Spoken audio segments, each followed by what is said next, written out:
It's Mo. It is March 17th, and that means we have 10 days until March 27th, which is opening day of baseball season. And if you know me, you know that I like baseball. Mets are my team, of course. And I like to do a vlog every year where I read a baseball book leading up to opening day. So I like to read it leading up to opening day. I think last year I read it like on opening, or I started it on opening day, and my opening day vlog came out later. But this year I'm ahead of things, I'm on top of things, and I am reading The Catcher Was a Spy, The Mysterious Life of Mo Berg by Nicholas Dawidoff. This is a nonfiction about Mo Berg, who was playing in the major leagues in the 20s and 30s. He was born in New York, but he actually grew up in New Jersey, so that's very cool. And he was playing in this early baseball right out of college. He went to college at Princeton University. That's as far as I am. Right now, we just know that Mo Berg is this amazing scholar. Obviously, he went to Princeton. He also went to NYU for a hot minute, and he's currently just finished Columbia Law School and become a lawyer in his spare time from being a Major League Baseball player. Even though he became a lawyer, he studied modern languages and literatures, and languages are his passion. He speaks like 6 or 7 languages. He speaks Latin. He speaks Sanskrit. He loves to travel to places where he can practice his language skills. So far, he's really only gone to Paris, and he really did enjoy it there, but it was in the off season of playing baseball, so he has to kind of work it in, work all his travel and everything in around that. So what we know is that The Catcher Was a Spy, so eventually we're going to see how Mo Berg does join some governmental agency and becomes a spy. This book is pretty chunky. I'm only on page 66. This book is 352 pages long, and these pages are like very, very thin. Like very thin. Do they count the photo pages? They don't. So there's also photo pages in here, and then the whole back of the book is like bibliography and notes and everything like that. So I don't usually read those either. So I'm super excited to watch baseball. I'm super excited for Juan Soto to be on the Mets this year.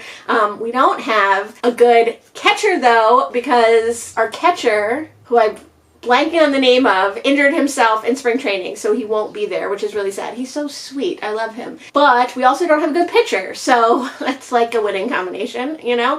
Whatever. It'll be fine. I'm excited to keep reading this. I think this is the only book I'm going to read for this vlog this year. Depending on how long this book takes me, maybe I will read a baseball romance. I know Books Past Bedtime has been raving about the Cat Sebastian baseball romance, so I don't know if I'm gonna do that or not. We'll see. It's got that baseball-y feel. Like, I find that a lot of these baseball books try to emulate sports writers or sports announcers, when specifically baseball announcers and specifically old-timey baseball announcers in the writing, which is fine. You kind of get used to it from reading books like this, but I'm interested to see like where it goes, because I think Mo Berg only played for like 10 or 11 years or 10 or 12 years. So there's a lot of his life in this that's not baseball. I know that he always liked baseball throughout his life, but we'll have to see. We'll have to wait and find out. And I know there was some controversy about this as far as him not being romantically attached to any woman. And so was he queer? Was he bisexual? Was he gay? Hard to say. Something that's fairly easy to say is he was racist, which I guess makes sense for the time and for a professional baseball player at the time and for a little bit of a snob at the time, but he's already used the N slur. There was a quote from him, which I feel like could have been left out. Okay, listen, not that he was racist. That should be reflected, I think, in a biography of this notable person, because notable people have flaws, right? That should be included in the biography of a notable person. I don't know. Maybe he changes his ways. Maybe he finds a redemption story. He realizes that his racism is bad. I don't think that's gonna happen, but like, you never know. And it doesn't hurt to know that he was racist and like take that into your account of him, so that you don't idolize him too much or anything like that. Not that I'm idolizing Mo Berg, but you know what I mean. But did they need to quote him saying the N-word? Like, did they need to include that quote? couldn't they have just said that he was racist without saying the N-word? And I understand at this time in the early 1920s, that word was more acceptable than, obviously, than it is now, or than it ever should have been, clearly. So, like, I don't know, there's little things like this. This book was written in 1995. So, like, it's not a current novel, you know, it's not a contemporary novel. It's a vintage novel by this point. It's 30 years old. So I also think that that's something that to take into consideration, like this author wasn't aware of, even back then, even just 30 years ago, people were not as careful about including those quotes or including that kind of language or those kind of words in their books as they should have been and as they are today, hopefully. But something to know, you know. It being written in 1995 hasn't like been a detriment to my reading yet, but we will see if anything changes. And I'm interested to just learn more about Moe Berg's life. Hopefully I will be able to finish it before opening day, and hopefully I will be able to put out this vlog on or very close to opening day. Let me know if you read baseball books, what your favorite baseball book was in the comments down below. And when I read some more, I will let you know. So I read about this.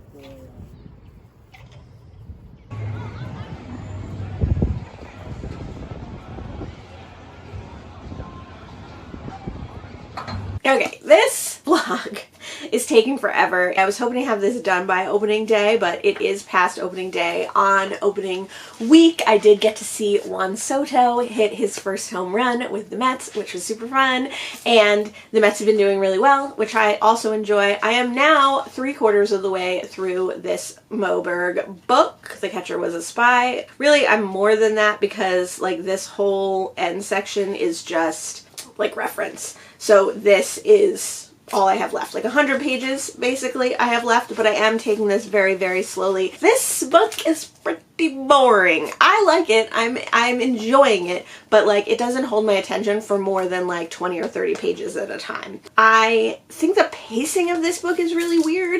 I mean, it's following Moe Berg's life, so it's not like the pacing can be that much different, but I think the choices that the author is making and the pacing that the author has chosen is not my favorite. I don't think this is my favorite narrative nonfiction author. He has quite a few other books. I think there's a couple in the back. Fly Swatter, which is about the life of his grandfather. In the Country of Country, which I actually thought sounded really interesting because it's about like the Carter family, other country singers, and kind of how they came about and like the area where they came about in the United States. So I thought that one sounded really interesting. But he definitely like drops a lot of big words, and I can't tell if that's matching the energy of Moe Berg, who was like a true intellectual and a polyglot and a person who leaned heavily on his intellectual tendencies. So maybe the author is kind of trying to emulate Berg in that way and set the tone for the kind of person that Berg was. But sometimes it's just distracting. Like, if I had to look up every single word that I wasn't sure the meaning of, I can usually glean what it means from context. But if I don't know the actual definition, I'd be stopping all the time, which is not a fun way to read, you know? Like, I don't mind having a few interesting words that I have to look up, but if I have to look up a word every like 10 pages, I'm just gonna not do that. I'm just going to glean the context and keep moving, which is a shame because it means that I don't get to learn those interesting words and potentially use them in sentences myself. But I would rather do that than like have this book take even longer to read. I've already been reading this book for like a month. But Moe Berg's life was interesting, and I think one of the takeaways of his life was that he was not particularly good at anything, although he was a great catcher for various baseball franchises, and although people really liked him and he was what they call like a player's player, where other amazing players really loved Moe Berg and really wanted him to be their catcher or wanted him around in the ballpark. Many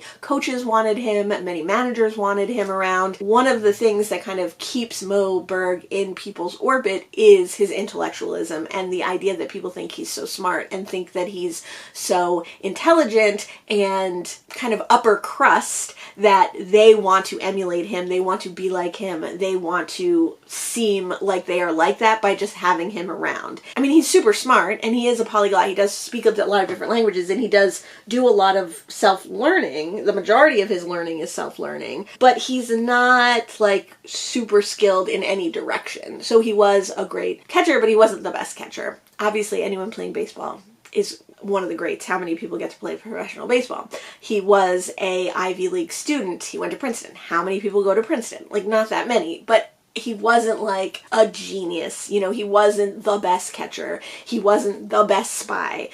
He goes to work for the OSS, which is like the precursor to the CIA, and he mostly gets by on like his personality and his verve and people wanting to be around him, whether to kind of hype up their own selves by being seen with him or because they just genuinely liked him. So I have read his whole kind of early career, his baseball career, his spy career, and now it's the last 25 years of his life where he's just kind of like a sad figure. He is a lawyer. He could be lawyering. He is super intelligent. He could be teaching. He does play baseball. He could be coaching, but he kind of opts not to do any of that. And one of the sad things about Moberg's life is that he really did love being a spy and love working for the CIA or the precursor to the CIA. So when his contract was not renewed, he was kind of at a loose ends. So right now we're just traveling around to all the different places that Moberg lived at the end of his life or traveled to at the end of the life, because he was a prolific traveler and he did love to travel and learn different things about different cultures. But we're also seeing that he was really kind of at a loose end to a certain degree as well. So it's a little bit of a sad story, but I am enjoying it. Like I said earlier, Moberg's racism and his internalized anti-Semitism and his misogynistic tendencies don't really get better as he gets older. That was the person he was, and it was a very different time, so you kind of have to read beyond that or look beyond that or incorporate that into your feelings about this particular interesting person, interesting American. But when I finish this book, I will come back to you and we will talk about it. This vlog also isn't going the way I expected because I thought we were going to do more baseball-y things. I have been watching baseball, but we were going to go see a college baseball game at Monmouth University, but they only play there a couple of times, so we haven't had an opportunity to go do that. And then we were also going to go watch old-timey baseball, but it was rained out. So hopefully we will get up to a few baseball things before the end of this vlog, but if not, you will just have to make do with me reading a baseball book.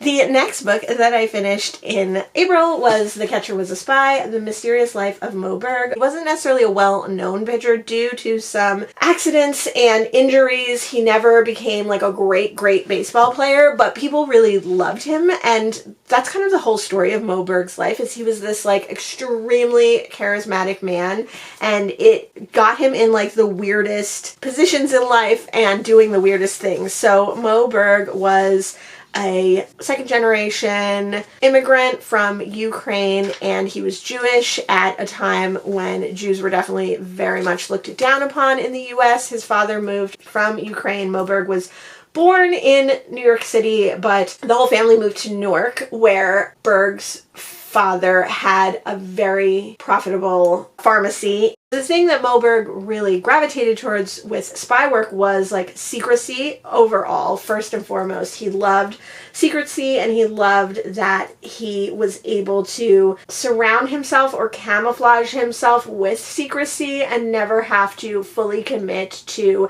having relationships with people. And so for the last 25 years of Moberg's life, he's really just like a vagabond. Many people call him a vagabond, and he's couch surfing and he's being like a professional guest. He's just going to friends' houses and still being very mysterious. His life was really mostly sad, I think, because he couldn't make these connections, and partly that was due to the relationship to his father and his family and their conflicting ideas about family and family obligation. And then also Moberg was pretty racist and pretty misogynistic as well, which definitely helped isolate him. And there's also kind of a hint that maybe he was a pedophile. A lot of people have speculated that Moberg was either asexual or bisexual or closeted queer, but this book kind of made it out to like maybe he had predilections that were not healthy for himself and others, and that's why he was always so standoffish around the sexual side or the romantic side of people. He did have romantic liaisons with women and possibly with men, although none are specifically stated. He was ostensibly like a very charismatic, nice guy, and most people really, really liked him, but then other people he made very uncomfortable. So there's some question about it. He did definitely lead an interesting life, and I think this is almost a cautionary tale for not being isolated from people in your life. In the end part of his life, it's structured so that you just see different places that Moberg went. So like Pennsylvania, Philadelphia, Boston, and then like kind of what he did there. But especially in that part, it was very repetitive. He definitely told people stories, and he was a great storyteller, but the stories were very curated to be what he wanted. So he told the same stories over and over again because he wanted people to perceive him a specific way. I did enjoy this one. It'll definitely go on my baseball shelf. It was very long. It was not boring so much as it was tedious. So if you're interested in this subject, which I am, I would say go for it. But if you're not, definitely skip this one. Start swinging the ball to bat well at all. Find yourself trailing here late. Well coming in.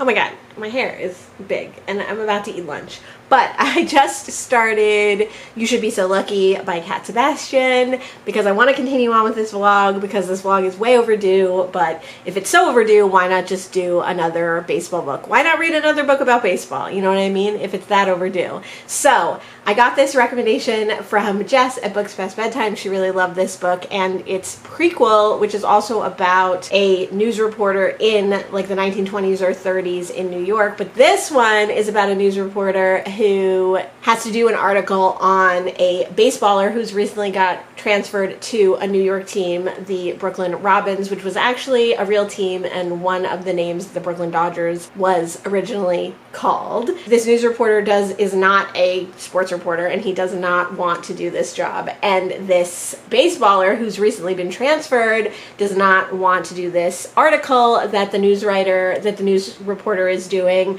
because he's doing really terribly on his team. He's totally isolated, he has made some bad remarks to the press, and he's doing a really poor job at his job, and he's worried about getting sent down to AAA. So I just wanted to pop in here and tell you that I'm reading this book, and I wanted to tell you that I'm loving this book. It took me like 25 minutes to get into because it's kind of got an old-timey New York reporter style language going, but now I'm an hour in, like an hour and 15 minutes, and I'm loving it. So I will talk more about this, but I'm hoping to read this over the next couple days and finish up this vlog, but I just wanted to pop in and say that I'm loving it, and I can't wait to read more.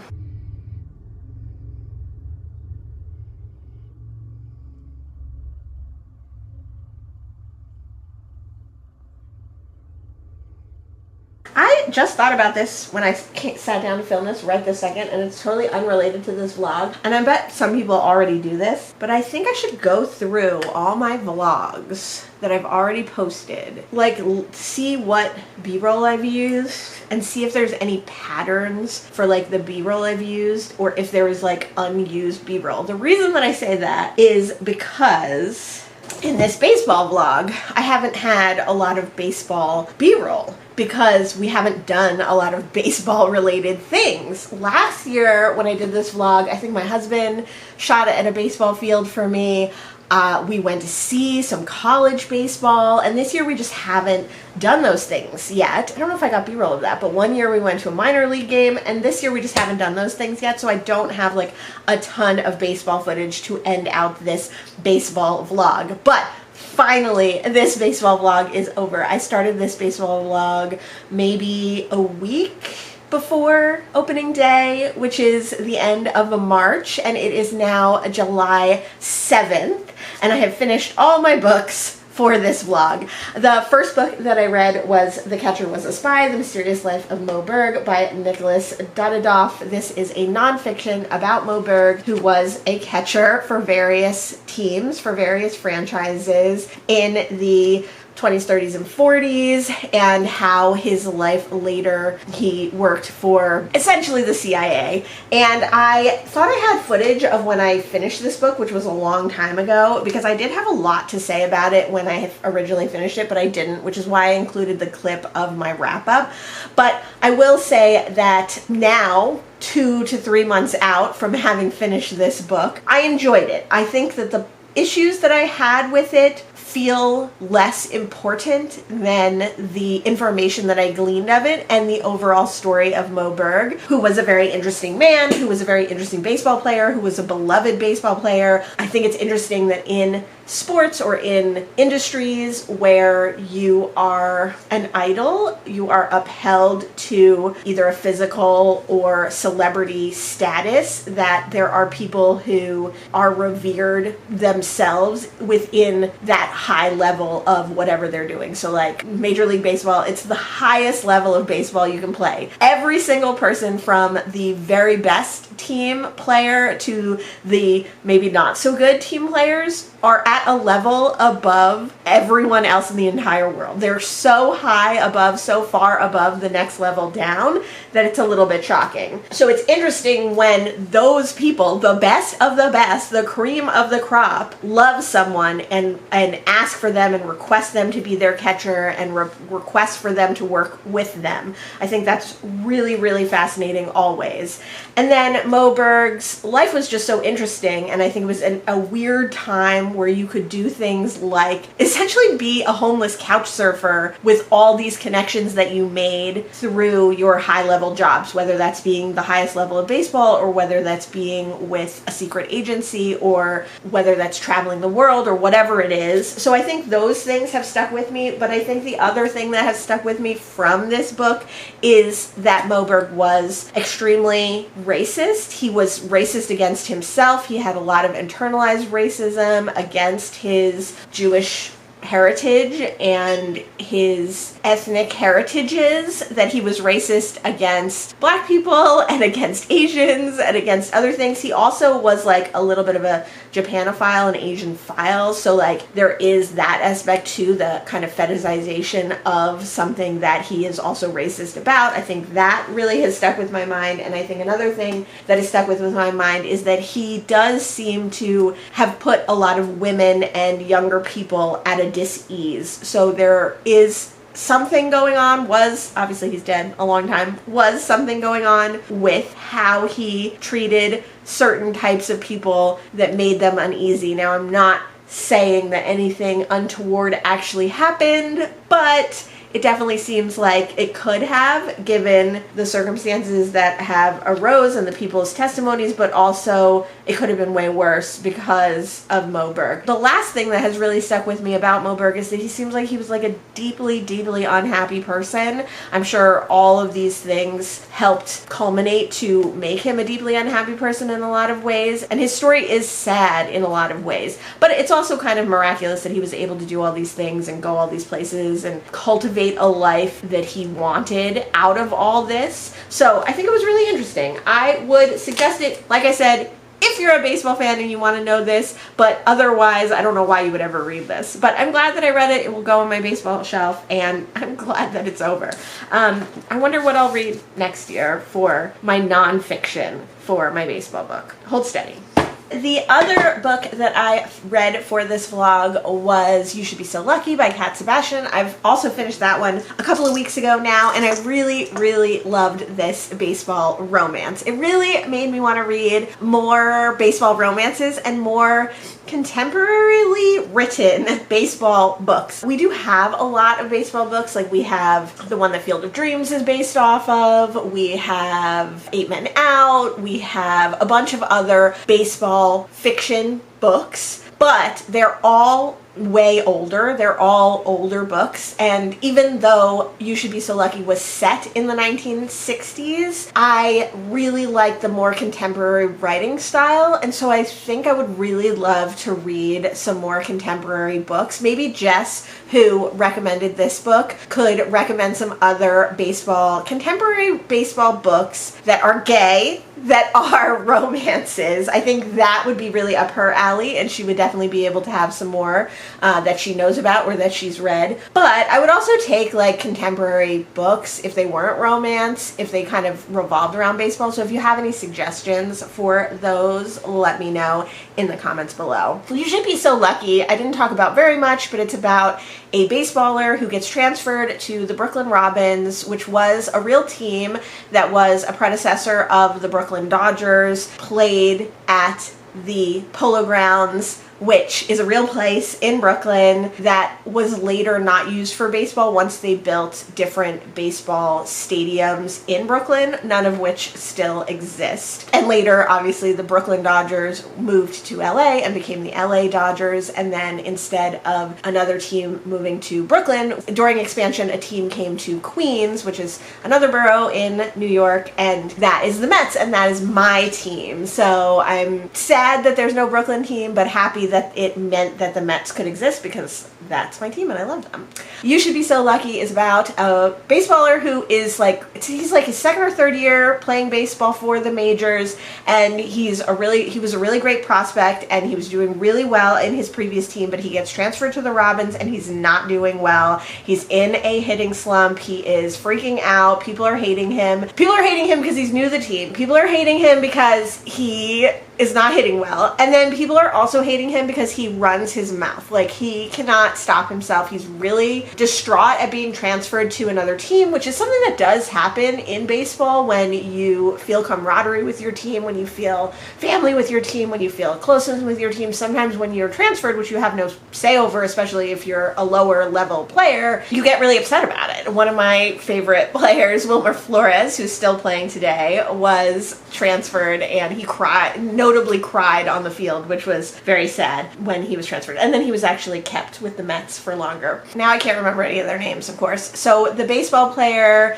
is struggling, but the editor of the newspaper, who is the lead character from the first book in this romance companion series, decides that he's probably a really good story. So he asks one of his freelance writers to write about him and to write like a journal of this baseball player. So the reporter and the baseball player have to be in extremely close quarters and get to know each other, and of course they figure out that they're both queer, and then they kind of fall in love. So it was a very sweet story. There was a lot of pining. I think I mentioned this earlier, but I really decided that I love pining in books, and I really enjoy reading books with pining, and I like that slow burn, like slow build up. There were some steamy scenes in this, I think, but none of them were like crazy. I mean, I feel like reading KJ Charles and other more steamy male romances, this one felt very, very tame.